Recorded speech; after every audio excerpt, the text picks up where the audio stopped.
अरे वो देखो, चोर का बेटा जा रहा है। ये भी एक दिन बड़ा होके चोर ही बनेगा। हाँ भाई, ये भी एक दिन चोर बनेगा।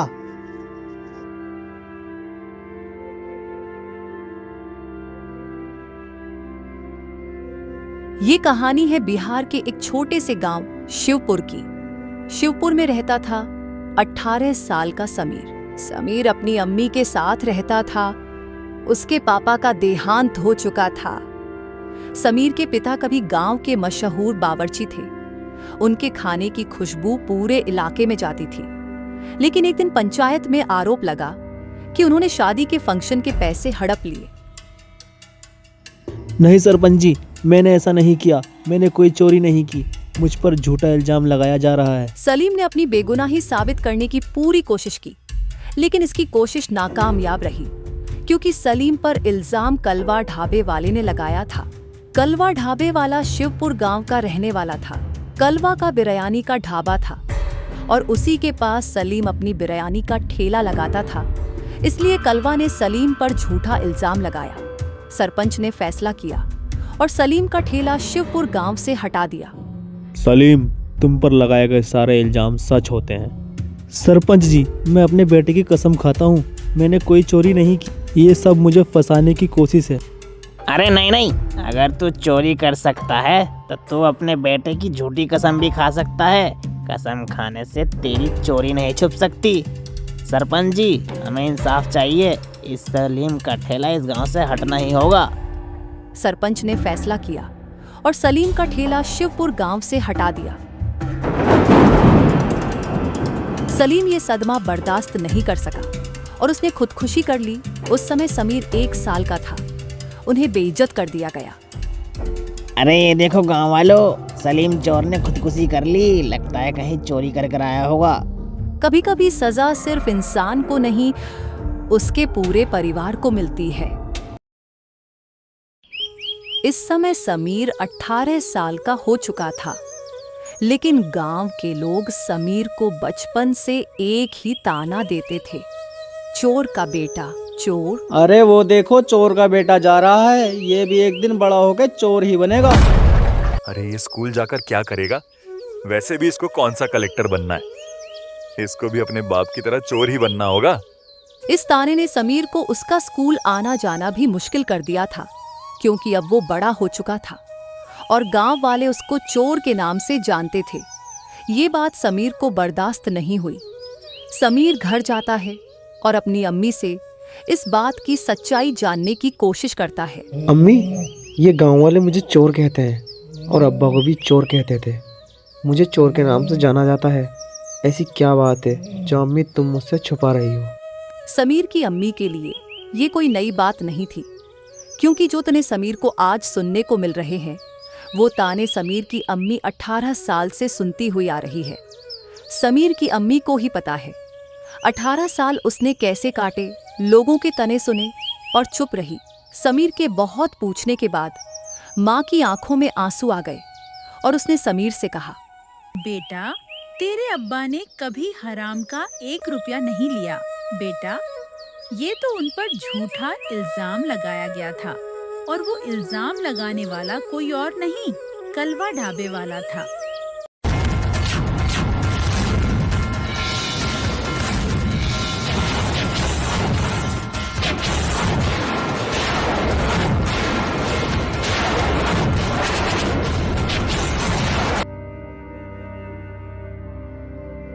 मैंने इतने दिनों से तुझसे ये बात इसलिए छुपाई बेटा कि तू बड़ा होकर अपने अब्बू पर लगे सारे इल्जाम हटा सके। ये सुनकर समीर की आंखें भर आई।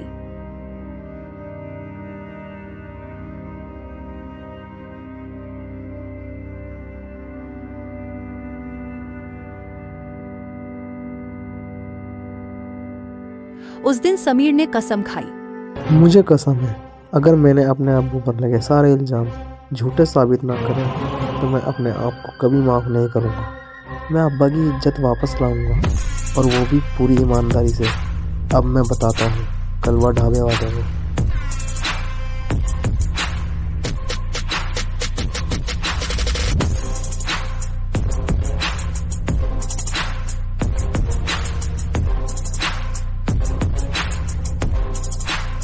समीर ने अगले दिन से ही उस गांव में दाल चावल का ठेला लगाना शुरू कर दिया। लेकिन गांव वाले फिर भी उसे चोर के नाम से जानते थे और उसके ठेले पर कोई भी दाल चावल खाने नहीं आता था। सबका यही ताना था, चोर का बेटा।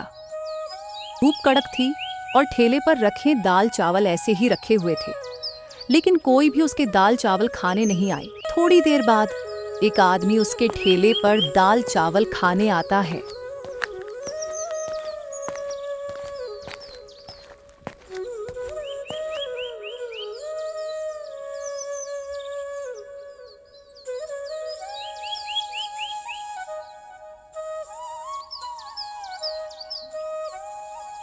अरे भाई, कितना कमा लेते हो इस दाल चावल से? क्या घर का खर्चा भी चल जाता है या नहीं?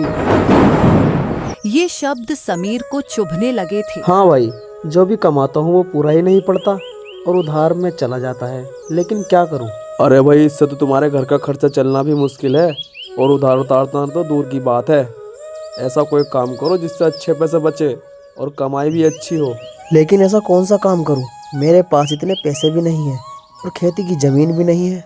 अरे भाई, काम करने के लिए ज़्यादा पैसे नहीं लगते। काम ऐसा करो जो सबसे अलग हो, उसी काम में सबसे अच्छी कमाई है। इतना कहकर वो आदमी वहां से चला गया। लेकिन समीर सोच में पड़ गया, ऐसा कौन सा काम हो सकता है सबसे अलग?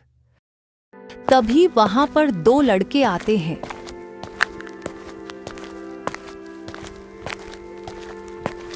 अरे मोंटी भाई, बहुत जोर की भूख लगी है। देख, सामने दाल चावल का ठेला है। चल चल के दाल चावल खाते हैं। अरे यार, क्या दाल चावल खाएगा? चल, मैं तुझे चिकन की बिरयानी खिलाने चलता हूँ। चिकन की बिरयानी? लेकिन वो तो इस गांव में कहाँ मिलेगी, उसके लिए तो शहर जाना होगा। हाँ भाई, थोड़ी और बर्दाश्त कर ले, शहर थोड़ी दूर है। चल के चिकन बिरयानी खाते हैं। इस दाल चावल से तो मेरा पेट भी नहीं भरेगा। समीर उन दोनों की सारी बातें सुनता है।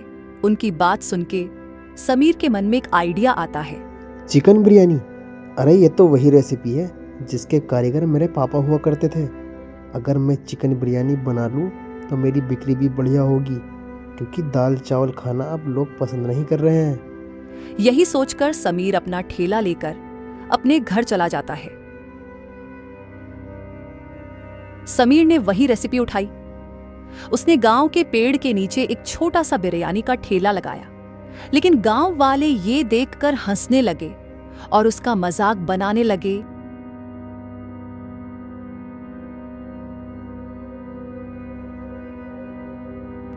समीर ने कुछ नहीं कहा। वह चुपचाप गांव वालों की बातें सुनता रहा। धीरे धीरे समीर के ठेले पर ग्राहक आने लगे। पहले दिन सिर्फ 3 प्लेट बिकी, लेकिन जिसने खाई वो चुप हो गया। अरे वाह भाई, क्या बिरयानी है, मजा आ गया। और धीरे धीरे समीर का बिरयानी का काम जोर शोर से चलने लगा। जो कभी 2-3 प्लेट बेचता था, वो आज 200-300 प्लेट आराम से बेच लेता है। लेकिन ये बात कलवा ढाबे वाले को हजम नहीं हो रही थी, क्योंकि उसके ढाबे पर ग्राहक आने बंद हो गए थे। अगर ऐसा ही रहा तो मैं रोड पर आ जाऊंगा। पहले तो इसके बाप को सबक सिखाया था, लेकिन अब इसको भी सबक सिखाना पड़ेगा। इस फसाद की जड़ है। समीर का बिरयानी का ठेला न रहेगा, बांस न बजेगी बांसुरी। जाओ और जाकर समीर के ठेले को तोड़ दो, और ऐसा तोड़ना जो कभी जुड़े ही ना। कलवा ढाबे वाला रात में 2 आदमियों को समीर के घर भेजता है और समीर का बिरयानी का ठेला टुड़वा देता है, और दोनों आदमी ठेले को तोड़ देते हैं। लेकिन अगले दिन समीर फिर से ठेले पर बिरयानी बेचने लगता है। ये देखकर कलवा और परेशान हो गया और अपने नौकरों के पास जाता है। अरे कमीनो, तुम्हें एक काम दिया था, वो भी तुमसे पूरा नहीं हुआ। भाग जाओ निकम्मो। यहाँ से अब जो काम तुमसे नहीं हुआ वो मैं करके दिखाऊंगा। मालिक, आपने जैसा कहा हमने वैसा ही किया। हमने समीर का ठेला अपने हाथों से तोड़ा था, लेकिन पता नहीं उसका ठेला कैसे रात रात में सही हो गया। अब मुझे ही कुछ करना होगा। आज रात को मैं जाता हूँ और समीर के ठेले में आग लगा देता हूँ। ठेला आग में जल जाएगा तो ठीक भी नहीं होगा। ये कहकर कलवा अपने नौकरों को वहां से भगा देता है। कलवा की बात गांव की बूढ़ी अम्मा सुन रही थी। वो सारी बात जाकर समीर को बता देती है।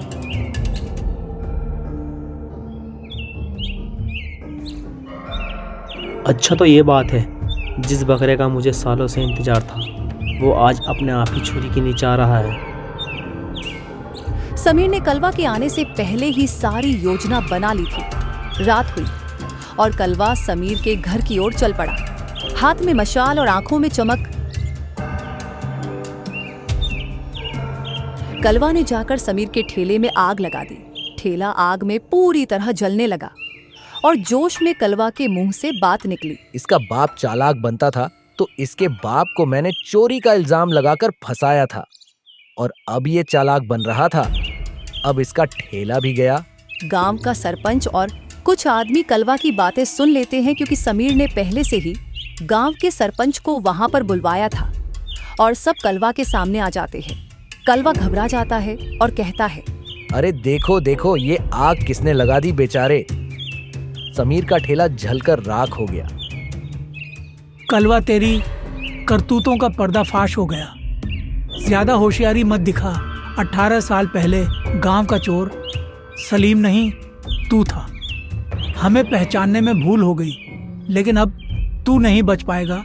तभी वहां पर पुलिस आ जाती है और कलवा को जेल ले जाती है, और सारे गांव वाले और सरपंच समीर और समीर की माँ से माफी मांगते हैं। हमसे बहुत बड़ी भूल हो गई थी। हम आपके पति को वापस तो नहीं ला सकते, लेकिन हमें माफ कर दो। ये सुनकर समीर की माँ की आंखों में आंसू आ गई, लेकिन वो आंसू गम के आंसू नहीं, खुशी के आंसू थे। समीर बेटा, तूने कर दिखाया। अपने पापा से किया वादा तूने पूरा किया। बेटा, मुझे तुझ पर गर्व है।